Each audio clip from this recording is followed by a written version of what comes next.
नमस्कार, DD news पर आप सभी का स्वागत है। मैं हूं आपके साथ भावना नैयर। खबरों को विस्तार से जानने से पहले आइए सबसे पहले नजर डाल लेते हैं इस वक्त की बड़ी हेडलाइंस पर। संसद के बजट सत्र का चौथा दिन दोनों सदनों में कल शुरू हुई आम और जम्मू कश्मीर बजट पर चर्चा आज भी रहेगी जारी।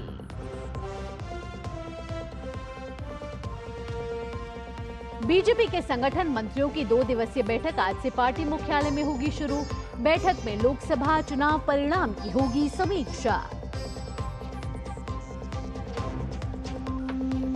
इलेक्टोरल बॉन्ड मामले में एसआईटी जांच की मांग वाली याचिका पर सुप्रीम कोर्ट में सुनवाई आज। याचिका में बॉन्ड के जरिए चुनावी चंदे में करोड़ों रुपए के घोटाले का जिक्र।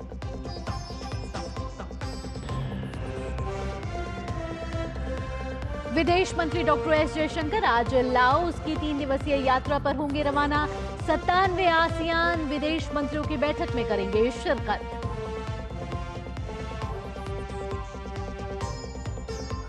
गुजरात में भारी बारिश से हाल बेहाल। मौसम विभाग ने अगले 2 दिनों तक भारी से बहुत भारी बारिश की जताई आशंका। वहीं कर्नाटक में धारवाड़ में भारी बारिश के कारण आज और कल स्कूल कॉलेज रहेंगे बंद।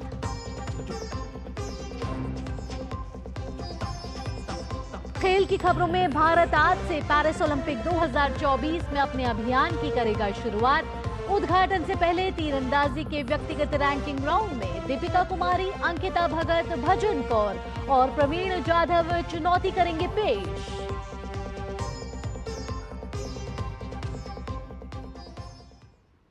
सुर्खियों के बाद अब खबरें विस्तार से और शुरुआत संसद के बजट सत्र से करते हैं। आज चौथा दिन है संसद के बजट सत्र का। दोनों सदनों में केंद्रीय बजट पर कल शुरू हुई चर्चा आज भी जारी रहने वाली है। आज इसके साथ दोनों ही सदनों में जम्मू कश्मीर संघ राज्य क्षेत्र के बजट पर शुरू हुई चर्चा को भी आगे बढ़ाया जाएगा। लोकसभा में आज जम्मू कश्मीर संघ राज्य क्षेत्र की अनुदानों की मांगों पर चर्चा और मतदान होना सूचीबद्ध है। दोनों ही सदनों में प्रश्नकाल के दौरान विभिन्न मंत्रालयों से प्रश्न भी पूछे जाएंगे।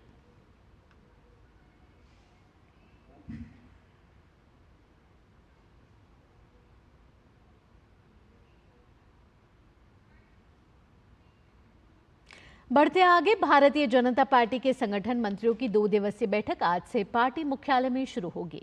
बैठक में लोकसभा चुनाव के परिणामों की समीक्षा की जाएगी। इसके साथ ही बीजेपी अध्यक्ष पद के लिए संगठनात्मक चुनाव की प्रक्रिया पर भी चर्चा की संभावना जताई गई है। इलेक्टोरल बॉन्ड की एवज में राजनीतिक दलों को कॉरपोरेट कंपनियों की ओर से दी गई कथित रिश्वत की एसआईटी जांच की मांग वाली याचिका पर सुप्रीम कोर्ट आज सुनवाई करेगा। एनजीओ कॉमन कॉज की ओर से दायर याचिका में कहा गया है कि इलेक्टोरल बॉन्ड के जरिए दिए गए चुनावी चंदे में करोड़ों रुपए का घोटाला हुआ है। इस घोटाले की कोर्ट की निगरानी में एसआईटी जांच की जरूरत है। दिल्ली शराब नीति से जुड़े भ्रष्टाचार मामले में मुख्यमंत्री अरविंद केजरीवाल की सीबीआई की न्यायिक हिरासत आज खत्म हो रही है। 12 जुलाई को केजरीवाल की न्यायिक हिरासत बढ़ाई गई थी। कोर्ट ने वीडियो कॉन्फ्रेंसिंग के जरिए मामले पर सुनवाई की थी। करीब 2.5 घंटे तक चली बहस के बाद कोर्ट ने कहा था कि जमानत याचिका पर सुनवाई 29 जुलाई को करेंगे।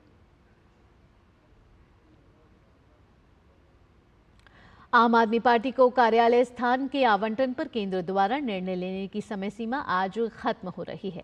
दिल्ली हाईकोर्ट ने केंद्र सरकार को राष्ट्रीय पार्टी के रूप में मान्यता प्राप्त होने के कारण आम आदमी पार्टी को कार्यालय भूमि आवंटित करने पर निर्णय लेने के लिए 25 जुलाई तक का समय दिया था।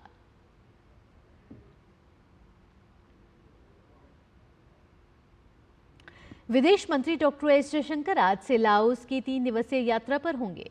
विदेश मंत्री लाओ पीडीआर के उप प्रधानमंत्री और विदेश मंत्री सलीमक्से कोमासित के निमंत्रण पर अगले 3 दिन वियेना आने जा रहे हैं। इस दौरान वे आसियान भारत पूर्वी एशिया शिखर सम्मेलन और आसियान क्षेत्रीय मंच के प्रारूप में आसियान ढांचे के तहत विदेश मंत्रियों की बैठकों में भाग लेंगे।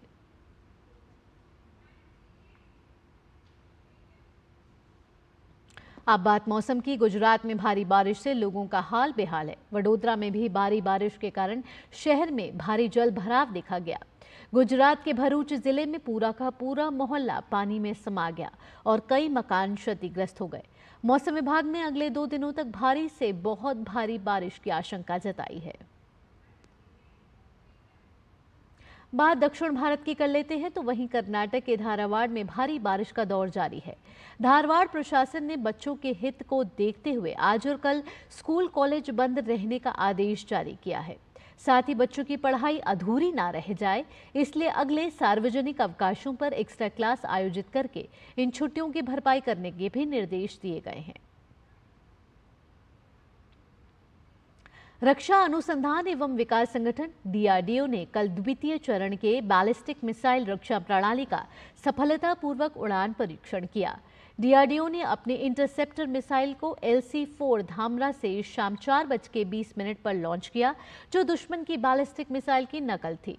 इसे जमीन और समुद्र पर तैनात हथियार प्रणाली रडार द्वारा पता लगाया गया और एडी इंटरसेप्टर सिस्टम को सक्रिय किया गया। साथ ही चरण 2 एडी एंडो वायुमंडलीय मिसाइल को LC-3 से ITR चांदीपुर में शाम 4:24 पर लॉन्च किया गया। चरण 2 एडी एंडो वायुमंडलीय मिसाइल एक स्वदेशी रूप से विकसित 2 चरणों की ठोस चालित जमीन से प्रक्षेपित मिसाइल प्रणाली है, जिसका उद्देश्य एंडो से कम बाहरी वायुमंडलीय क्षेत्रों की ऊंचाई ब्रैकेट में कई प्रकार के दुश्मन बैलिस्टिक मिसाइल खतरों को बेअसर करना है। राष्ट्रपति द्रौपदी मुर्मू ने अपने कार्यकाल के 2 साल पूरे कर लिए हैं। राष्ट्रपति द्रौपदी मुर्मू ओडिशा के जनजातीय परिवार से देश के सर्वोच्च संवैधानिक पद पर पहुंची पहली आदिवासी महिला हैं। देखिए उनकी जीवन यात्रा पर डीडी न्यूज की एक खास रिपोर्ट। भारत की 15वीं और वर्तमान राष्ट्रपति के रूप में कार्यरत द्रौपदी मुर्मू अपना 2 वर्ष का कार्यकाल 25 जुलाई को पूरा कर चुकी हैं। द्रौपदी मुर्मू भारत के राष्ट्रपति के रूप में चुने जाने वाली जनजातीय समुदाय से संबंधित पहली व्यक्ति हैं, जबकि प्रतिभा पाटिल के बाद भारत की राष्ट्रपति के रूप में सेवा करने वाली दूसरी महिला हैं। द्रौपदी मुर्मू राजनीति का वो दुर्लभ उदाहरण है जो पंचायत से लेकर भारत गणराज्य के राष्ट्रपति के पद तक पहुंची।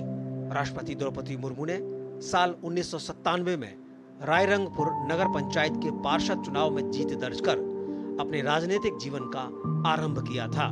राष्ट्रपति मुर्मू ने बाद में भाजपा के अनुसूचित जनजाति मोर्चा के उपाध्यक्ष और आदिवासी मोर्चा के राष्ट्रीय कार्यकारिणी के सदस्य के रूप में कार्य किया है। द्रौपदी मुर्मू ओडिशा के मयूरभंज जिले की रायरंगपुर सीट से 2000 और 2009 में भाजपा के टिकट पर 2 बार जीती और विधायक बनी। ओडिशा में नवीन पटनायक के बीजू जनता दल और भाजपा गठबंधन की सरकार में द्रौपदी मुर्मू को 2000 और 2004 के बीच वाणिज्य, परिवहन और बाद में मत्स्य और पशु संसाधन विभाग में मंत्री भी बनाया गया। राष्ट्रपति द्रौपदी मुर्मू के नाम 2 और खास बातें रही हैं, जिसमें वे जनजातीय समुदाय से संबंधित किसी भी भारतीय राज्य की पहली राज्यपाल और झारखंड राज्य की पहली महिला राज्यपाल बनने का भी खिताब रखती हैं। और तो और वे देश की सबसे कम उम्र और आजादी के बाद पैदा होने वाली पहली राष्ट्रपति भी हैं। राष्ट्रपति द्रौपदी मुर्मू के जीवन की कहानी में संघर्ष उनकी प्रेरणा बनता रहा है, जिसमें पारिवारिक कठिनाइयों और जीवन के कटु अनुभवों से उनका व्यक्तित्व ऊंचाइयों के शिखर की ओर बढ़ता गया है। स्नातक की डिग्री हासिल कर एक शिक्षक के तौर पर और सिंचाई विभाग में कार्य कर उन्होंने अपने करियर को आगे बढ़ाया। संघर्ष की प्रतीक राष्ट्रपति द्रौपदी मुर्मू महिला सशक्तिकरण को लेकर मानती हैं कि महिला और पुरुष दोनों समान हैं, इसे अलग अलग नहीं देखना चाहिए। महिला और पुरुष ये तो मनुष्यों का ये जो अलग अलग भाव में रूप में देखना है, ये गलत है।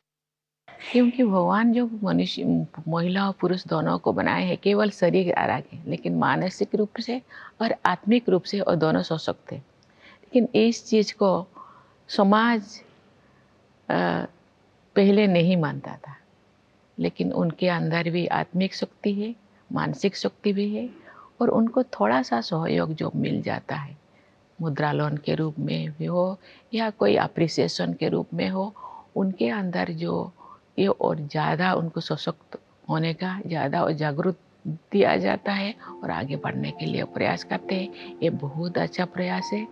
राष्ट्रपति द्रौपदी मुर्मू के कार्यकाल को लेकर आज देश के तमाम राजनेता पार्टी लाइन से अलग हटकर उन्हें भारत की महिला सशक्तिकरण की प्रतीक मानते हैं। उनकी सहजता, उनकी सरलता और जिस वर्ग से वो आती हैं उसको बहुत स्वाभिमान के साथ वो रिप्रेजेंट कर रही हैं और हमें गर्व है कि इस देश की राष्ट्रपति एक महिला और वो भी आदिवासी है। We are extremely proud of you. Our Adivasi community, they are extremely proud of you, and I'm sure you've inspired and motivated many young girls. आप हमारे संविधान की सबसे बड़ी रक्षक हैं और आपको खूब शुभकामनाएं देता हूं अगले 3 सालों के लिए भी, और इसी प्रकार से आप आगे बढ़ें, आपकी लंबी आयु हो। भारत की राष्ट्रपति के रूप में राष्ट्रपति द्रौपदी मुर्मू ने देश भर की व्यापक रूप से यात्राएं की हैं। उन्होंने विश्व स्तर पर भारत की पहुंच और प्रभाव को बढ़ाने के लिए विदेश यात्राएं भी की हैं। राष्ट्रपति द्रौपदी मुर्मू आज गणतंत्र भारत के शीर्ष पद पर विराजमान होकर भारत के लोकतंत्र की गौरवशाली परंपरा के प्रतीक के रूप में विराजमान है। Bureau report, DD news, Delhi.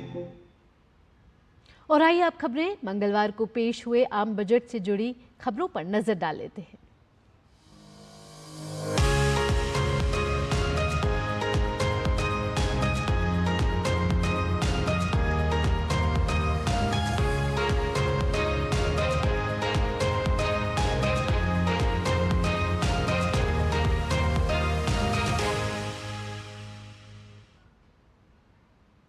Budget में कैपिटल गेन टैक्स व्यवस्था को सरल बनाने की दिशा में बड़े फैसले लिए गए हैं। रियल एस्टेट पर कैपिटल गेन को लेकर सोशल मीडिया पर भ्रम की स्थिति पैदा हुई है। डीडी न्यूज के साथ विशेष पैनल में राजस्व सचिव संजय मल्होत्रा ने बताया कि नई व्यवस्था से लोगों को फायदा होगा, नुकसान नहीं। कैसे समझते हैं, आइए ये रिपोर्ट देख लेते हैं। वित्त मंत्री निर्मला सीतारमण ने बजट में कैपिटल गेन टैक्स व्यवस्था में बड़े बदलाव का ऐलान किया। किसी भी परिसंपत्ति को बेचने से जो आपको फायदा होता है, आपको उस फायदे पर सरकार को टैक्स देना होता है, जिसे कैपिटल गेन टैक्स कहते हैं। कम अवधि में होने वाले फायदे को शॉर्ट टर्म कैपिटल गेन और लंबी अवधि में होने वाले फायदे को लॉन्ग टर्म कैपिटल गेन कहते हैं। आपको बता दें कि सोने चांदी, रियल एस्टेट, बॉन्ड्स, शेयर बाजार में लिस्टेड सिक्योरिटीज के लिए लॉन्ग टर्म की समय सीमा अलग अलग थी और कैपिटल गेन टैक्स की दरें भी अलग अलग थीं। अब बजट में कैपिटल गेन व्यवस्था को सरल बनाते हुए कैपिटल गेन की समय अवधि में बदलाव किया गया है। शेयर बाजार में लिस्टेड शेयर्स के लिए 1 साल और दूसरी परिसंपत्तियों के लिए अब 2 साल लॉन्ग टर्म होगा। इसके साथ ही अब देश में शॉर्ट टर्म और long term capital gain tax की दर एक ही कर दी गई है। अब देश में short term capital gain tax 20% और long term capital gain tax 12.5% है। ध्यान रहे कि कैपिटल गेन टैक्स की व्यवस्था बजट पेश होने के तुरंत बाद लागू हो चुकी है। अब सबसे ज्यादा लोग प्रॉपर्टी पर कैपिटल गेन टैक्स को लेकर कैलकुलेशन में जुटे हैं। दरअसल पहले प्रॉपर्टी पर 20% का long term capital gain tax था, जिसमें इंडेक्सेशन का फायदा मिलता था। इंडेक्सेशन समय के साथ महंगाई के असर को शामिल करते हुए वास्तविक रिटर्न को मापने का तरीका है। सरकार हर साल कॉस्ट इन्फ्लेशन इंडेक्स जारी करती है, जिसके आधार पर महंगाई के असर को नापा जाता है। अलग अलग समय सीमा के साथ ये फॉर्मूला पूरी कैलकुलेशन को काफी पेचीदा बना देता था। आम आदमी बिना किसी एक्सपर्ट की मदद के ये कैलकुलेशन कर ही नहीं सकता, लेकिन अब वित्त मंत्रालय ने इंडेक्सेशन के झंझट को खत्म कर दिया है। अब 23 जुलाई के बाद प्रॉपर्टी बेचने पर आपको इंडेक्सेशन के झंझट में नहीं पड़ना पड़ेगा और प्रॉपर्टी की बिक्री पर जितना फायदा हुआ उस पर 20% की बजाय केवल 12.5% का कैपिटल गेन टैक्स देना होगा। सरकार का मानना है कि इससे तकरीबन सभी तरह के मामलों में करदाताओं को फायदा होगा। आप बताओ 2005 आपने कब प्रॉपर्टी खरीदी थी? बोला साहब 2005 में। किस रेट पे खरीदी थी? बोला साहब 20 लाख रुपए में खरीदी थी। मैंने कहा आज के दिन में उसकी क्या वैल्यू होगी? बोला साहब 2 करोड़ रुपया। साहब मेरे को इंडेक्सेशन का बेनिफिट मिलेगा नहीं। मैंने कहा देखो आज भी अगर तुम बेचते तो नहीं मिलता, लेकिन जो है तुम बहुत खुशनसीब हो कि ये आज बजट आ गया, तुमने इससे पहले नहीं बेचा। क्योंकि अगर तुम बेचते तो मेरे अनुमान में ज़्यादा होता। कहता कैसे? मैंने कहा देखो पिछले 19 वर्ष में 2005 में जब तुमने खरीदा जी। और आज 3 गुना इंडेक्स जो है बढ़ा है। मतलब 20 लाख रुपया जो था उसको हम इंडेक्स करेंगे, 3 गुना करेंगे तो 60 लाख रुपया हुआ। तो 2 करोड़ पे अब तुम्हें कितना टैक्स जो है इंडेक्सेशन के साथ देना पड़ता? कहा साहब 2 करोड़ में से 60 लाख निकाल दीजिए, 1 करोड़ 40 लाख हुआ। 1 करोड़ 40 लाख रुपए पे मैं 20% देता तो 28 लाख रुपया देता साहब। मैंने कहा आप कितना दोगे? बोला साहब 2 करोड़ में से अब तो मेरे को 1 करोड़ 80 लाख पे देना पड़ेगा, क्योंकि इंडेक्सेशन नहीं है, अब तो जो है 20 लाख ही घटा सकता हूँ, 1 करोड़ 80 लाख पे। कैलकुलेटर से निकाल के बोला 22.5 लाख। तो मैंने कहा क्या फ़ायदा हुआ? 5.5 लाख रुपए का उसको फ़ायदा हुआ।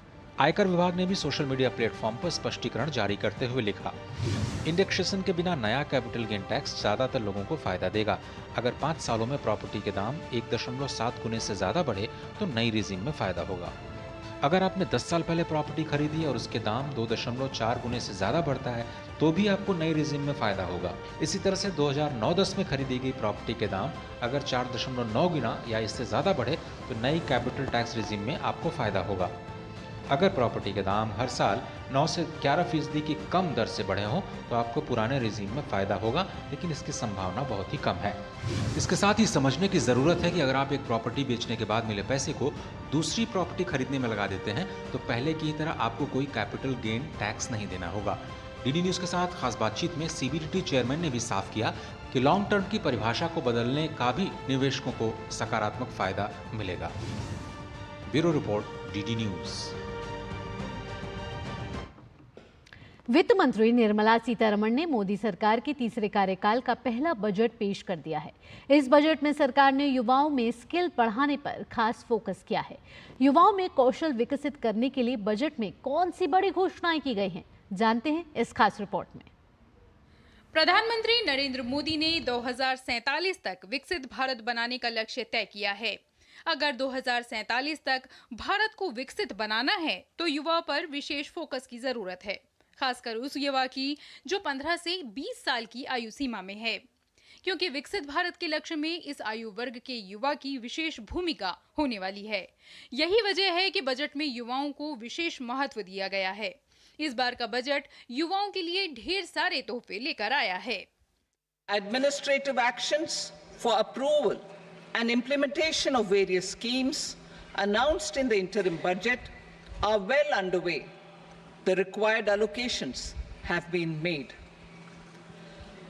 Budget theme: turning attention to the full year and beyond. In this budget, we particularly focus on employment, skilling, MSMEs, and the middle class.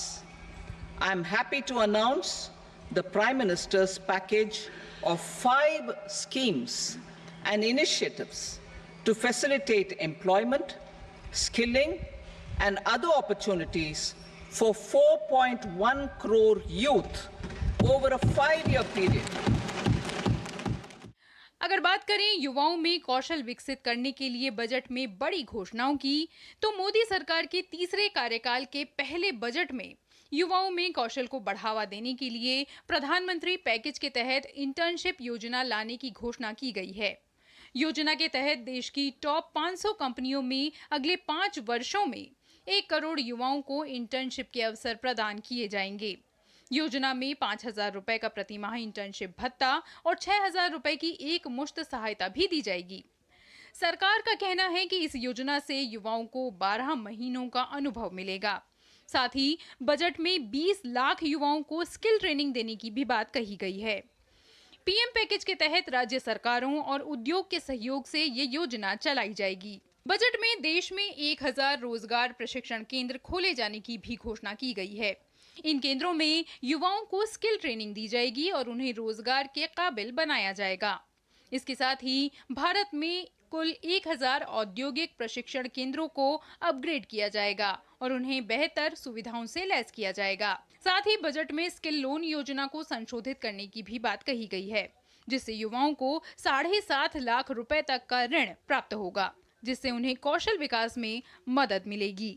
देश के युवाओं में कौशल विकसित करने के सरकार के इन प्रयासों पर अपनी खुशी जाहिर की है। जो भी इंडिया के यूथ हैं उनके लिए फोकस करा जा रहा है, उनके इम्प्रूवमेंट के लिए, उनके वेलबींग के लिए एंड उनकी ग्रोथ के लिए स्पेसिफिकली, एंड आगे जा कर के वही हमारे देश का भविष्य होने वाले हैं। सो आई गेस गवर्नमेंट सही कर रही है इस चीज़ में। युवाओं के लिए विशेषकर, चाहे वह 1000 ITI की बनाने की घोषणा हो या फिर इंटर्नशिप जो कि टॉप 500 कंपनी द्वारा इंटर्नशिप दिया जाएगा पीएम इंटर्नशिप योजना के आधार पर, जिसमें 5000 रुपये का स्टाइपेंड मिलेगा। हम देखते हैं कई बार फ्री में भी इंटर्नशिप करा ली जाती है, लेकिन अब 5000 रुपये का स्टाइपेंड प्रत्येक युवा को मिलेगा। आपको बता दें कि मोदी सरकार ने विकसित भारत के 4 स्तंभ गरीब, महिलाएं, युवा और किसानों को माना है। यही वजह रही है कि बजट में युवाओं के कौशल प्रशिक्षण पर खास जोर दिया गया है। Bureau report, DD news. केंद्रीय बजट 2024-25 में समाज के कमजोर वर्गों पर विशेष जोर दिया गया है। केंद्रीय वित्त मंत्री ने महिलाओं और बालिकाओं को लाभ पहुंचाने वाली योजनाओं के लिए 3 लाख करोड़ रुपए से अधिक के आवंटन की घोषणा की है। तो वहीं जनजातीय समुदायों के सामाजिक आर्थिक स्थिति में सुधार के लिए प्रधानमंत्री जनजातीय उन्नत ग्राम अभियान की घोषणा भी की गई है, ताकि विकास का फायदा समाज के सभी वर्गों को बराबरी से मिल सके। 2024-25 का बजट अमृतकाल का बजट है, जिसमें देश को मौजूदा चुनौतियों से जूझने में सक्षम बनाने गांव, गरीब किसानों के साथ साथ महिलाओं और समाज के कमजोर वर्ग को आगे बढ़ाने और उन्हें रोजगार से जोड़ने का भी एक सक्षम प्रयास है। बजट में आर्थिक विकास में महिलाओं की बढ़ी हुई भूमिका की दिशा में सरकार की प्रतिबद्धता के मजबूती से संकेत दिए। केंद्रीय वित्त मंत्री ने महिलाओं और बालिकाओं को लाभ पहुंचाने वाली योजनाओं के लिए 3 लाख करोड़ रुपए से अधिक के आवंटन की घोषणा की। उन्होंने कहा कि इसकी परिकल्पना महिला केंद्रित विकास को बढ़ावा देने के लिए एक उपाय के रूप में की गई है। केंद्रीय मंत्री ने बताया कि सरकार उद्योग के सहयोग से कामकाजी महिला हॉस्टलों और शिशु गृहों की स्थापना करके कामगारों में महिलाओं की अधिक भागीदारी को सुविधाजनक बनाएगी। इसके अतिरिक्त इस साझेदारी में महिला विशिष्ट कौशल प्रशिक्षण कार्यक्रमों का आयोजन करने और महिला स्व सहायता समूह उद्यमियों के लिए बाजार तक पहुंच को बढ़ावा देने के प्रयास किए जाएंगे। For promoting women-led development, the budget carries an allocation of more than 3 lakh crore for schemes benefiting women and girls. This signals our government's commitment for enhancing women's role in economic development. We will facilitate higher participation of women in the workforce through setting up of working women hostels in collaboration with industry and establishing creches. In addition, the partnership will seek to organize women-specific skilling programs and promotion of market access for women SHG enterprises. केंद्र सरकार ने budget में समाज के सबसे कमजोर वर्ग यानी जनजातीय समुदायों की सामाजिक आर्थिक स्थिति में सुधार के लिए प्रधानमंत्री जनजातीय उन्नत ग्राम अभियान की घोषणा की है। वित्त मंत्री ने जोर देते हुए कहा कि ये योजना जनजातीय आबादी बाहुल्य गांवों और आकांक्षी जिलों में रहने वाले जनजातीय परिवारों को संपूर्ण कवरेज प्रदान करेगी। उन्होंने कहा कि प्रधानमंत्री जनजातीय उन्नत ग्राम अभियान में 63,000 गाँव शामिल होंगे और इसका लक्ष्य देश के 5 करोड़ जनजातीय लोगों को लाभान्वित करना है। For improving the socio-economic condition of tribal communities, we will launch the Pradhan Mantri Janjatiya Unnat Gram Abhiyan by adopting saturation coverage for tribal families in tribal majority villages and aspirational districts.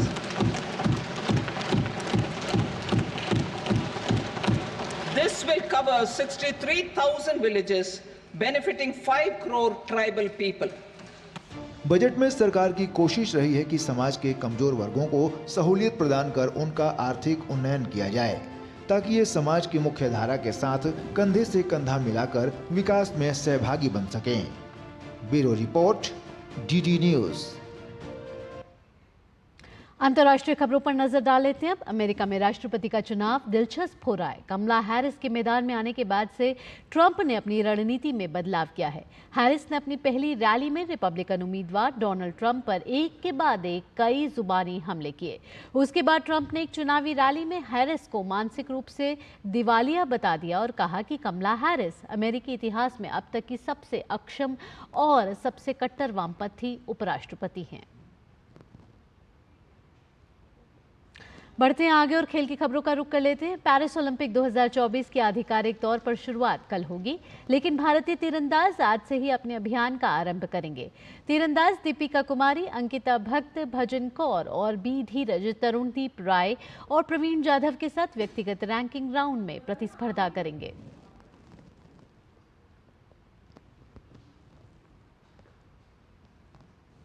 तो 28 जुलाई से 4 अगस्त तक होगी शेष प्रतियोगिताएं और सबको इंतजार है अब पेरिस ओलंपिक 2024 का, जिसकी आधिकारिक शुरुआत कल से हो रही है। लेकिन आज भारतीय अभियान का आगाज हो जाएगा और पेरिस ओलंपिक 2024 में पहले पदक की उम्मीद कर रहा है भारत और उसी के साथ तीरंदाज भी लगातार तैयार हैं और तैयारियों में जुटे हैं। आज व्यक्तिगत तौर पे जो प्रतिस्पर्धाएं हैं वो होने वाली हैं और आपको बता दें कि 4 अगस्त तक चलने वाला है पेरिस ओलंपिक 2024। और आइए आगे बढ़ते हैं और अन्य खेल की खबरों का रुख कर लेते हैं। महिला एशिया कप 2024 के आखिरी ग्रुप स्टेज मुकाबले में श्रीलंका ने थाईलैंड को 10 विकेट से हराया। इसके साथ श्रीलंका की टीम सेमीफाइनल में अपनी जगह बना ली है। श्रीलंका की ये तैयारी इसी जीत की थी और तीसरी जीत की थी। इसके साथ ही उसने 6 अंक के साथ टेबल का टॉप भी किया। अब सेमीफाइनल में उसका मुकाबला पाकिस्तान से होने वाला है। इसी के साथ इस बुलेटिन में इतना ही। अगला कार्यक्रम आप देखेंगे नया सवेरा, मेरे और मेरी सहयोगी आंचल गुलाटी गुंबर के साथ। फिलहाल के लिए मुझे दीजिए अनुमति। नमस्कार।